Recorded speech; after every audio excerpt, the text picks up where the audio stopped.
ยมังคลานิกาตวานาคาตมุตรังอิวะคาปินิยาจินจายตัวตวัจนังชนะกายมาเชสันเตนะโส Okay, I got to get the elephants over there for this week's Pele report from Doi Saket Buddhist temple here, and it is December 3rd of 2025. The moon is in Taurus, but it will be moving into Gemini shortly and come into a full moon at 13 degrees 4 minutes of Gemini.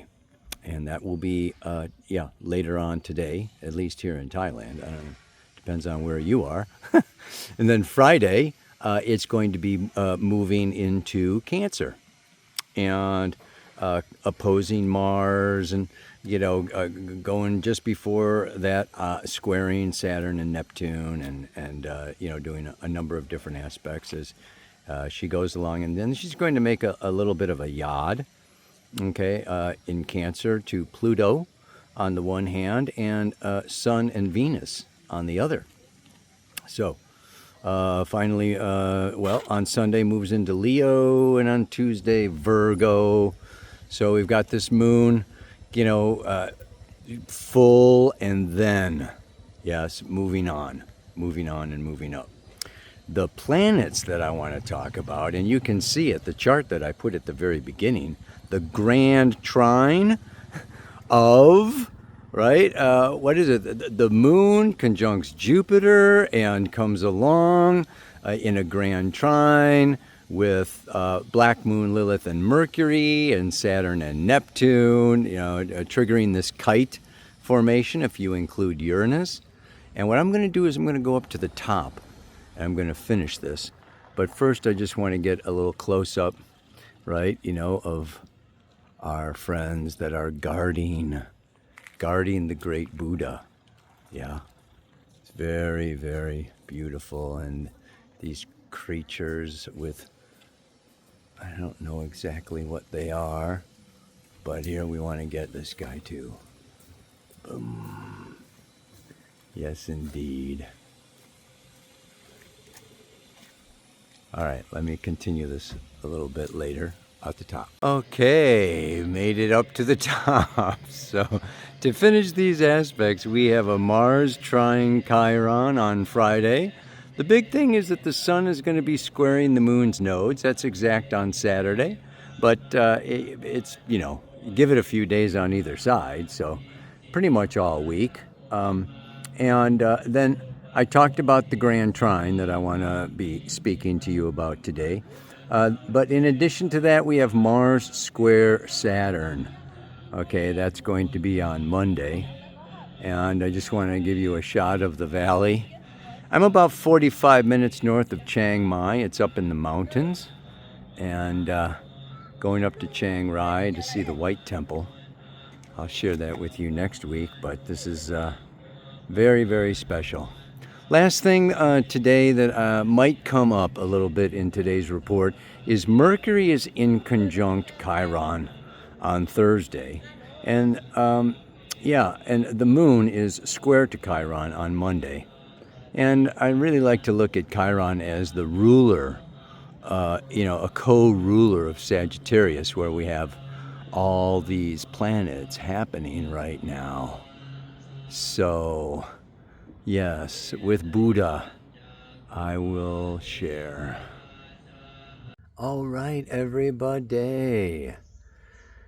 Well, I am in the parking lot of the temple here of Kuan Yin. And right down the hill from here, there is the footprints of Buddha that were discovered here many years ago.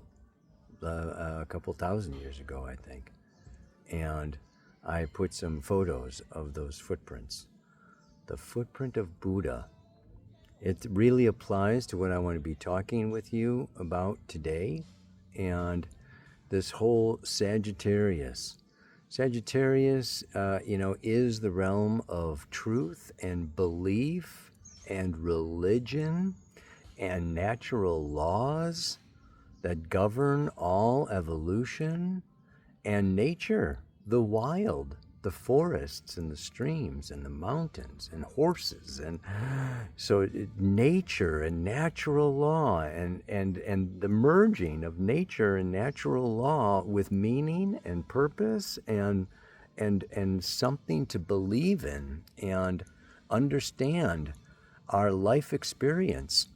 Yes, Carl Jung said that the need for meaning is a foundational, fundamental, very important human need. And if we lose a sense of meaning to the phenomena of our lives, we lose a desire to live.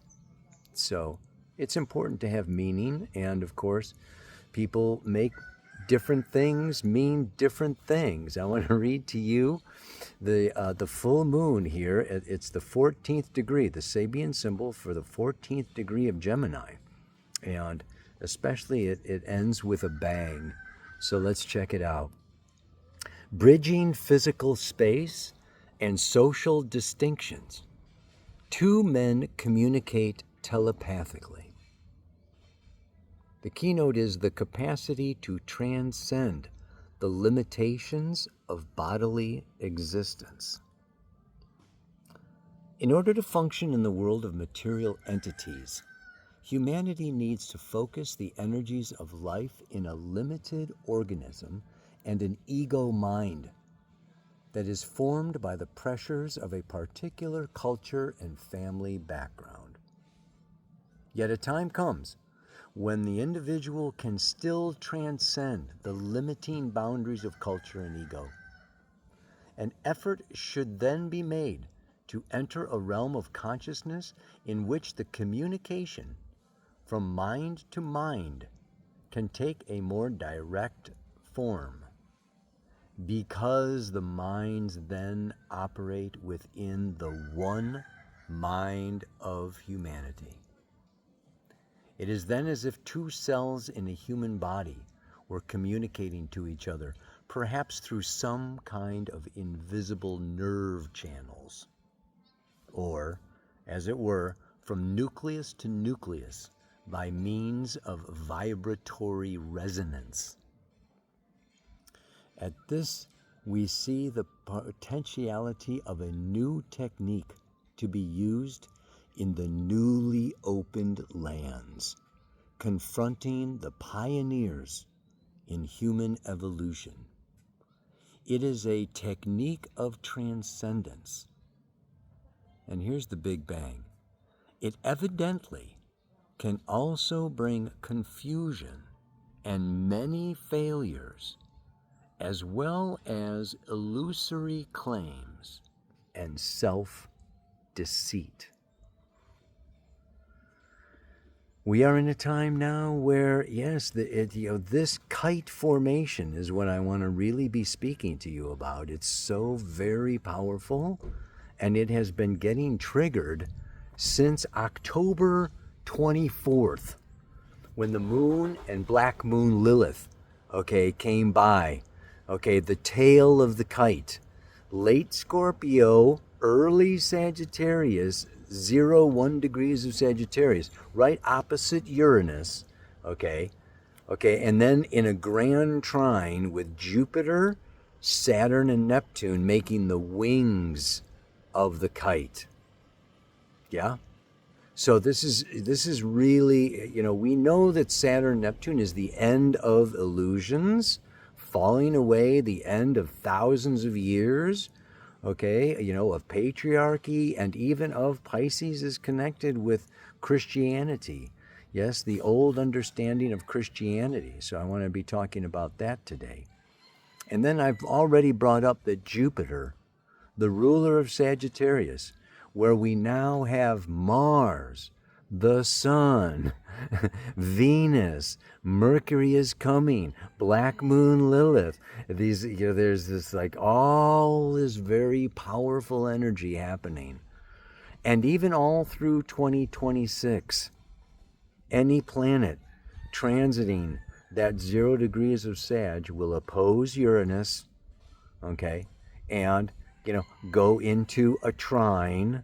Okay, I mean, Jupiter is going, back and forth over there in late Cancer, and Pluto is going, in a sextile to Uranus over there. So we have this. I'm sorry, Neptune.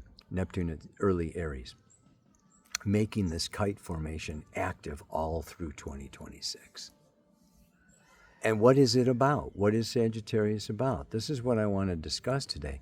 Whether it is Kuan Yin, which is this feminine inner energy, or whether it is Mohammed or Buddha or Jesus Christ or Yahweh or any of these other, gods and religious figures, these Atman, these Buddhas that have attained, enlightenment and have, gone beyond into magical realms of healing and miracles. And, they say that Buddha does not have to reincarnate. He's done.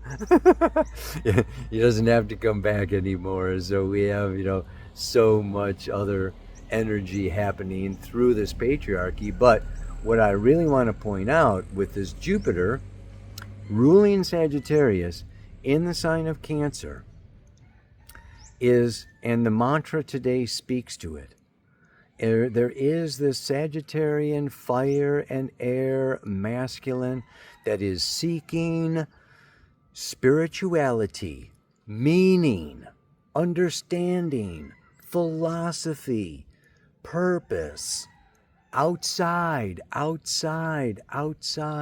the stars, in the astrology, in the spiritual teachers, in the teachings of the guru, okay, on Instagram or YouTube or this teacher or that teacher, or all these teachings, and it's all head and it's all mental, and we read and we receive pictures and we get images, and it's all very, very, very up, out, and away.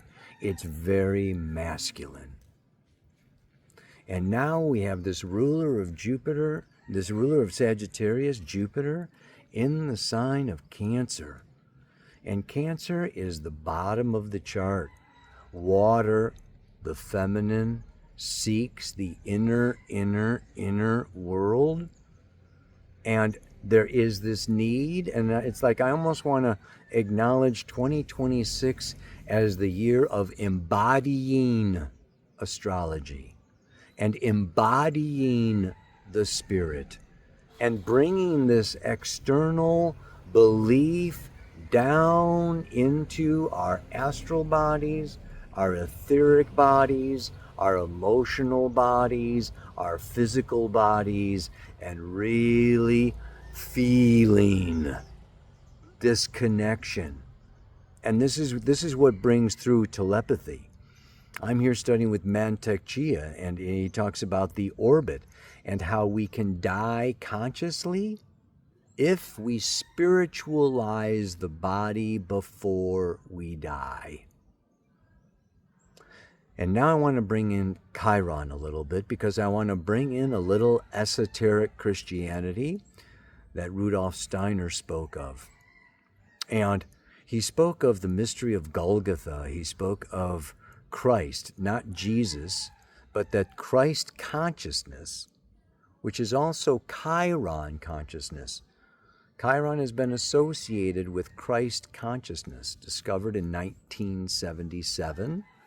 It is this new aspect, okay, of consciousness that we can now deal with. And I feel, and this just kind of came to me in my meditations, is that this Christ consciousness is the second coming. Now, I know a lot of Christians are talking about this being the final days and the judgment day and the second coming, but I want to give it a different interpretation.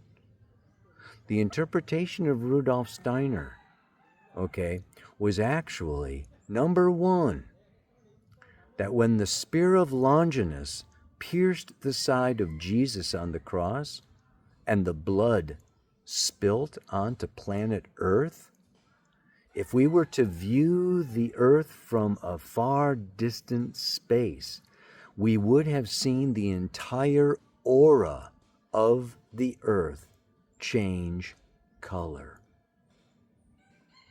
Now, this is the physical earth, and the aura of the earth is the astral body of the earth, the etheric realm. And then in another lecture, Rudolf Steiner spoke of the second coming of Christ was to be into the etheric realm, that he was not coming physically, he was not descending from the sky on a cloud, there was not going to be a physical body, but that he comes into the etheric realms. So Rudolf Steiner in anthroposophy looks at the human being as a fourfold nature. The physical body is the mineral realm. The etheric body is our energy body, or the plant realm. The astral body is associated with the animal realm. And on top of that, then, the human has the ego. So it's ego, astral, etheric, physical. So what I'm getting to is that this is a time period now, we could say that in Christ consciousness, the second coming of Christ is that the etheric life body of planet Earth and the Earth herself is spiritualized. So these natural laws of Sagittarius that give us meaning and purpose, we can really get so much more out of nature.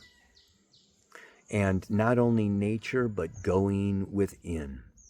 I was on a hike through the jungle on the island of Ko Chang last week or the week before, and just noticing nature. One of the laws of nature is that nature adapts. Nature adapts. Whether it's a drought, whether they're the temperatures, whether there's floods, nature is constantly, every jungle, every forest, every mountaintop, there are plants that adapt and settle in and take over. So, part of a natural law is, our ability as human beings to adapt, whether it's climate change, whether it's AI and technology, whether it's but we have the ability, and the apex of this kite is Uranus. Change. Radical, unexpected, extreme, sometimes traumatic change.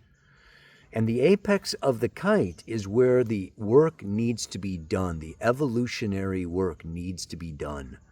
So Uranus rules this third eye, that we are in this period of awakening. So the work here, as Uranus is just leaving the earthly sign of Taurus, the critical degree, 29th degree of Taurus, it's to get our final lessons in our bodies.